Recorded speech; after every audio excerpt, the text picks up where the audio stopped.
दोस्तों, खाने पीने से रिलेटेड प्रोडक्ट का बिजनेस ऐसा बिजनेस है जिसमें कभी भी मंदी नहीं आती और ना ही कभी मंदी आएगी, क्योंकि ये खाने पीने से जुड़ी हुई चीज़ों को जो है चीज़ें जो हैं वो लोगों की ज़रूरत है। इसीलिए इस तरह के बिजनेस में अगर कोई आता है तो उसे बहुत अच्छा प्रॉफिट देखने को मिलता है। आज हम बात करेंगे इसी तरह के एक बिजनेस के बारे में जो खाने पीने से जुड़ा हुआ प्रोडक्ट है और जो बहुत ही प्रॉफिटेबल बिजनेस है। और ये जो प्रोडक्ट है इसमें देखा जाए तो समय के साथ-साथ प्रॉफ़िट भी बढ़ता जाता है। तो कौन-सा है ये प्रोडक्ट? इसको कहाँ से खरीदना है? किस रेट पे खरीदना है? कितना प्रॉफ़िट मार्जिन देखने को मिलता है? क्या लाइसेंस लगता है? सब कुछ जानेंगे। साथ ही ये भी जानेंगे कि इस बिज़नेस को करते वक़्त आपको कौन-सी गलतियाँ नहीं करनी है जो अक्सर लोग कर बैठते हैं। और साथ ही आपको ये भी हम बताएँगे कि इसमें कम से कम कितना इन्वेस्टमेंट आपको लगेगा? इस बिज़नेस को करने का सही तरीका क्या है? इन सब के बारे में जानेंगे। साथ ही ये भी जानेंगे कि पूरे इंडिया में सबसे जो ख़ास और बड़ी मंडियाँ हैं, जहाँ से आप इस माल को खरीद सकते हैं, वो कहाँ-कहाँ पे है? इसके बारे में भी हम बात करने वाले हैं। जहाँ से आप अच्छी रेट पे, अच्छी क्वालिटी पे माल खरीद सकते हैं, उन जगहों के बारे में जानेंगे। तो दोस्तों, हम बात कर रहे हैं प्याज़ के होलसेल और रिटेल बिज़नेस के बारे में। दोनों फॉर्मेट को अच्छे से हम इस वीडियो में जानेंगे।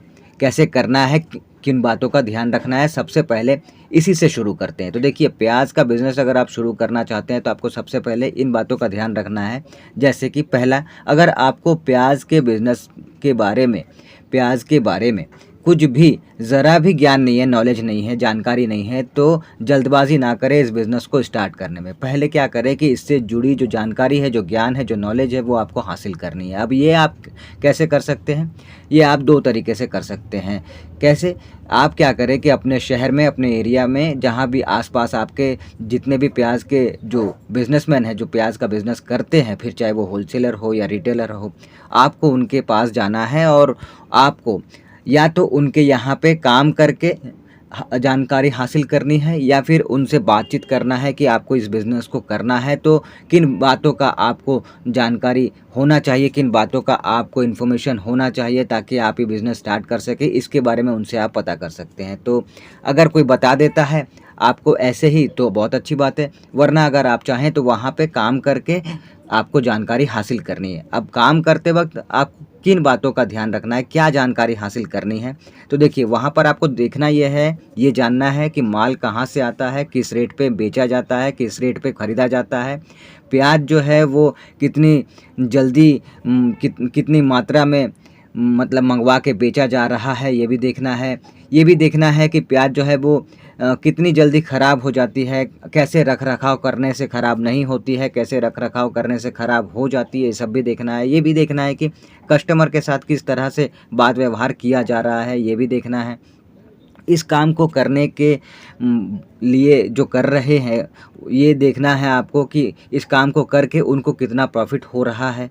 जितना भी आप जानकारी हासिल कर पाएँ, एग्ज़ैक्ट तो कोई नहीं बताएगा आपको, लेकिन आपको एक अंदाज़ा हो ही जाएगा। तो ये सब आपको देखना है। साथ ही ये भी देखना है कि माल जो मँगवा रहे हैं वो लोग, वो कहाँ से है? वो लोकल मार्केट से ही माल मँगवा रहे हैं या फिर बाहर से माल मँगवा रहे हैं? अगर बाहर से मंगवा रहे हैं तो कहाँ से मंगवा रहे हैं, लोकल से मंगवा रहे हैं तो कहाँ से मंगवा रहे हैं, किस रेट पे मंगवा रहे हैं, ये सब कुछ आपको देखना है। क्या किसी ब्रोकर के द्वारा माल वो खरीद रहे हैं? अगर हाँ, तो उस ब्रोकर के बारे में भी आपको जानकारी इकट्ठा करना है, उस ब्रोकर के बारे में आपको जानना है, ये सब आपको देखना है। दूसरी बात ये ध्यान में देना है आपको कि ज़्यादा मात्रा में जो है, जब भी आप इस बिज़नेस को स्टार्ट करें तो ज़्यादा मात्रा में कभी भी माल जो है वो ना मँगवाएँ, ज़्यादा मात्रा में कभी भी माल स्टॉक नहीं करना चाहिए, वो भी तब जब आपके पास प्रॉपर सुविधा नहीं है माल को स्टॉक करने के लिए। इससे क्या होगा कि माल जो है वो आपका ख़राब हो जाएगा। तो माल इतना कभी भी नहीं मँगवाएँ, बल्कि इतना मँगवाएँ कि जितना आप तुरंत आप जल्दी से जल्दी बेच सको, ताकि वो माल जो है वो ख़राब ना हो सके। तीसरी बात जो ध्यान देनी है वो ये है कि स्टार्टिंग के समय में आप जो है बाहर से माल बिल्कुल भी ना मँगवाएँ, बल्कि अपने लोकल मार्केट से ही आप माल की खरीदारी करें। कहीं बाहर से माल खरीदने की ज़रूरत नहीं, मँगवाने की ज़रूरत नहीं। हाँ, कुछ टाइम बाद जब आपको लगे कि आपका बिज़नेस जो है वो आपने बड़ा बना लिया, आपका बिज़नेस जो है वो बहुत बड़े लेवल पे चला गया, तो फिर आप चाहें तो बाहर से जो है आप माल मंगवा सकते हैं। मतलब आप जहाँ रहते हैं उस शहर से, उस राज्य से, बाहर से आप माल जो है वो मंगवा सकते हैं, खरीद सकते हैं।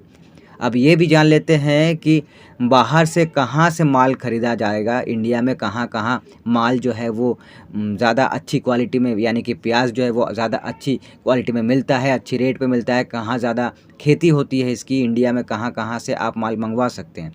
तो देखिए, महाराष्ट्र, गुजरात, कर्नाटक, एमपी, राजस्थान, ये वो जगह हैं, ये वो राज्य हैं जहाँ प्याज की खेती सबसे ज़्यादा मात्रा में होती है। यहाँ पर सबसे सस्ते रेट पे प्याज मिलेगा, अच्छी क्वालिटी पे प्याज मिलेगा। महाराष्ट्र के नासिक, सोलापुर, चांदवड, सताना, कोल्हापुर, गोरेगांव, पनवेल, लसलगांव, उमराने, नामपुर, इस तरह के जो जगहें हैं, इन जगहों में आपको माल जो है वो अच्छी क्वालिटी पे देखने को मिलेगा, अच्छे रेट पे देखने को मिलेगा। आप यहाँ से माल मंगवा सकते हैं। पर ये भी बता दूं कि बाहर से माल आप तभी मंगवाएं जब आपको 20 टन या फिर उससे ज़्यादा मात्रा में माल मंगवाना है। वरना अगर आपको 4 टन 5 टन माल मंगवाना है या उससे भी कम माल मंगवाना है, ख़रीदना है, तो फिर आप अपने जहाँ पे रहते हैं वहाँ का लोकल मार्केट, लोकल जो मंडी है, वहाँ से ही माल की ख़रीदारी करें। खैर, तो आगे आगे ये भी बता देते हैं कि गुजरात के भावनगर, गोंडल, महुआ, राजकोट, इस तरह के जो जगह हैं यहाँ से आपको प्याज मिल जाएगा। कर्नाटक के बीजापुर, बेंगलोर, बेलगाम, हसन, हुबली जगह से आपको मिल जाएगा। एमपी के सीहोर, शिवपुरी, साथ ही सुजलपुर, इस तरह के जगहों से आपको मिल जाएगा प्याज। राजस्थान के अलवर, कोटा, सीकर से माल आप मंगवा सकते हैं। पर माल कहीं से भी आप ख़रीदें, माल ख़रीदने से पहले आपको ये बता दूं कि आप चाहे लोकल मार्केट से ख़रीद रहे हैं या बाहर से, आप मतलब इंडिया के दूसरे जगहों से माल मंगवा रहे हैं, आपको करना ये है, ध्यान ये देना है कि आपको वहाँ पे जाना है।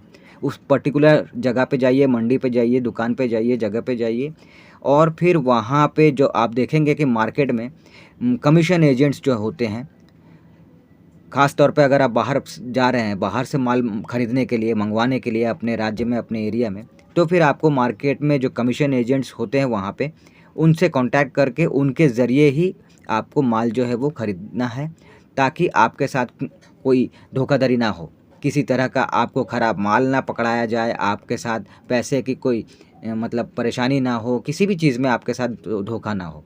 इसीलिए मार्केट में जो कमीशन एजेंट्स होते हैं उनके साथ आप जाइए, बात कीजिए और फिर उनके ज़रिए आप माल मंगवाइए। अब ये भी मैं आपको बता देता हूँ कि अगर आप अपने राज्य से दूसरे राज्य में माल ख़रीदने जा रहे हैं, तो अगर पॉसिबल हो तो अपने साथ आप अपने एरिया का लोकल जो ब्रोकर है उसको साथ ले जाइए। ये आपके लिए ज़्यादा फ़ायदेमंद हो सकता है। अब ये बात करते हैं कि भाई इस बिज़नेस को करने के लिए लाइसेंस क्या लगेगा। तो देखिए, स्टार्टिंग में तो कोई भी लाइसेंस नहीं चाहिए आपको, पर हाँ, अगर आपका बिज़नेस जो है बड़े लेवल पे पहुंच गया है, 40 लाख से ज़्यादा का टर्नओवर आपका होने लगा है, तो फिर आपको जीएसटी नंबर, ट्रेड लाइसेंस वगैरह जो है वो आपको बनवाना है। पर शुरू में आपको कोई भी लाइसेंस नहीं चाहिए। अब बात ये भी है कि प्याज का रिटेल बिज़नेस या फिर होलसेल बिज़नेस आपको करना है, तो रिटेल बिज़नेस अगर आपको करना है तो आप तो कहीं पर भी ज़मीन पर या फिर ठेले पर या फिर शॉप रेंट पे लेके या फिर ठेले पे या फिर साइकिल पे माल लोड करके आप गली-गली घूम के किसी भी तरह से आप रिटेल में बेच सकते हैं और पैसे कमा सकते हैं।